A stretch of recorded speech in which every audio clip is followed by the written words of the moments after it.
Hey everybody, it's your boy Will. You know me as the greatest political mind the world will never know.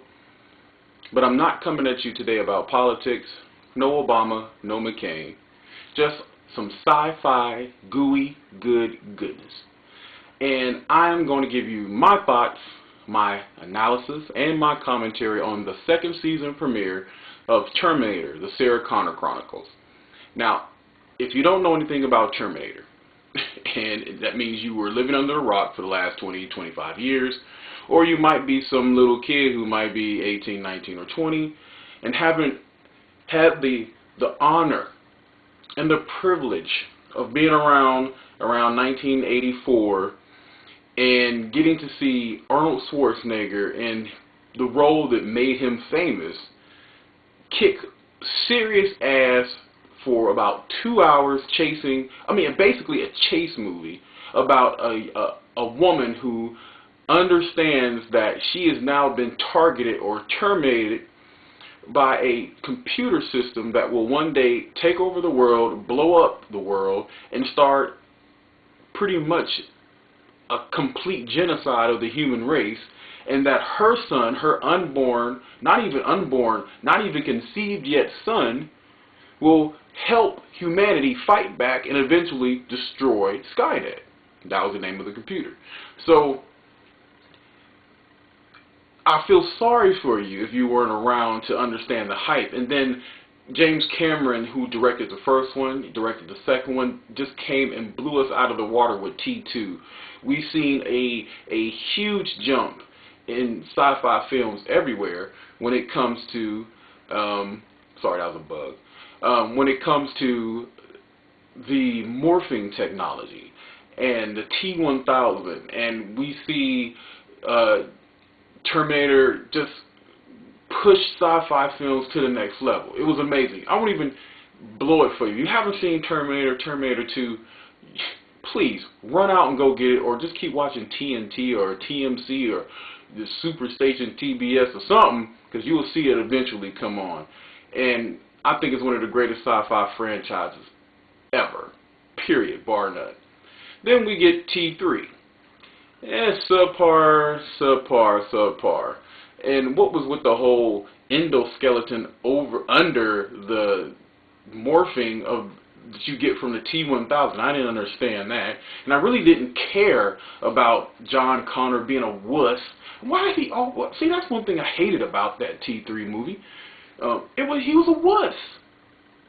A complete embarrassment. This is the guy who's going to lead humanity against Skynet and crush it, and he was a wuss through the whole movie, a whiny baby. I think most directors who don't understand what us fans want, they give you that, I'm a whiny baby, and then finally I realized in the last 2 minutes of the film that I have a destiny. Why do directors do that? I don't understand that. I guess because they don't understand what us fans, us geeks, us sci-fi fans want. And we didn't want T3. We wanted what's going to come out next year, Terminator Salvation. Nobody cares about the lead up to Skynet taking over the world. We want to see the aftermath of what Skynet has done and how John takes us to new heights and saves the human race. That was what we were looking for in T3, but we didn't get it. And I honestly believe that Arnold Schwarzenegger has something to do with that. So when I heard about Terminator, the Sarah Connor Chronicles, I was like, oh man, more whiny John, and how he doesn't want to face his destiny, and and it was just going to be a pain. But then I got a glimmer of hope when the lady from 300, y'all know her, she was the wife of the king, and she stabbed old boy at the end of the movie, after he had, used her and everything. I said, well, maybe that's a good actress, she can be tough, and she did not disappoint. So when the show came on, it was fresh, it was innovative. I mean, they did a lot with less, and what I mean by that is I'm pretty sure they don't have a big budget for this series, but what they couldn't do in special effects that carried the first two, the second movie, they went back to the beginning, Terminator 1. They gave us that sense of awe again about Terminators, and they kept it basically the human drama it is. Even though you don't have the special effects of a T2 with the whole morphing technology in a T1000, they went back to T1 and gave us that human, because basically it's a human struggle for survival. And what can be a better vehicle for adventure than that? So I was very happy with what they decided to do last year, and they are continuing it this year. Because, you know, every once in a while, studios get it right. They got it right this season, this summer with Dark Knight. Come on, Heath Ledger, may he rest in peace. Nobody's going to be able to play the Joker after that. And if you're an actor, that's the way you want to go out. That is the way you want to go out, on top. I mean, he's ruined the Joker for any other actor. They're going to have to come on their A game to even come close. So Heath, thank you, man. We appreciate it.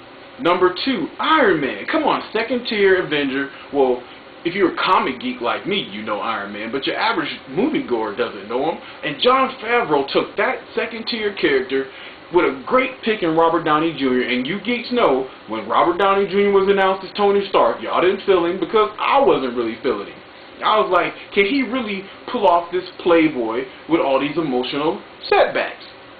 Well, maybe he's the best one for it, because look, who has more emotional setbacks than Robert Downey Jr.? He pulled it off to a T. Jon Favreau took those his independent film experience and his less mainstream film experience and put it into Iron Man, this big blockbuster, and made it an intimate movie, but yet still gave you that big sense of awe that you were looking for in a big popcorn summer movie. You can't get any better than that. And then you got to give it to Marvel too for redeeming themselves with the Hulk. I mean, Hulk, that Ang Lee snooze fest. Ugh, disgusting. I'm sorry. Anybody like that movie? I don't know what to tell you. I just wasn't feeling it. But they came back and gave us that good gooey goodness when it came to Incredible Hulk. So kudos off to Marvel on that. And Ed Norton, that movie couldn't have been pulled off without you, buddy. So you deserve a pat on the back. So every once in a while, studios get it right. Now, just an aside, I'm hoping they get it right with Watchmen. Come on, man. Everybody, arguably the greatest comic book written ever. You know, my personal favorite greatest comic book is The Dark Knight, but I'll leave that for any other discussions that we might have on future videos. But every once in a while they get it right, and hopefully they'll get it right with that. But Terminator 2, the season premiere, I'm telling you, it leads right off from last season. They give you a hokey premise. Terminator goes bad, then goes good again. I really wasn't feeling that kind of storyline, but they give you some really nice opening threads that are going to be hopefully woven very well throughout the season. John is now coming into his own. You see him growing, and I'm glad that he wasn't too whiny in the first season. You know, he was just a kid, but you see him progress in the first season, and now you see the culmination of that process in the second season opener. So I don't want to put no spoilers out there, just in case you DVR'd it and haven't seen it yet. I don't want to ruin it for you.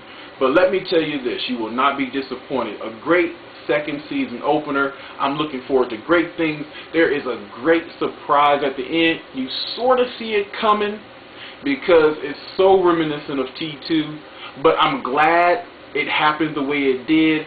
It was a great homage to the past, and you will definitely know what I'm talking about when you watch it. So I give this 3.5 out of 4 stars. I'm looking forward to this season. And tomorrow, we got Fringe. Come on, J.J. Abrams, my man from Alias, my man from Lost. Hopefully he won't lose us like he did on Lost, because I know I got sick and tired of him getting lost over and over again every season, him keeping this going and not wrapping up threads.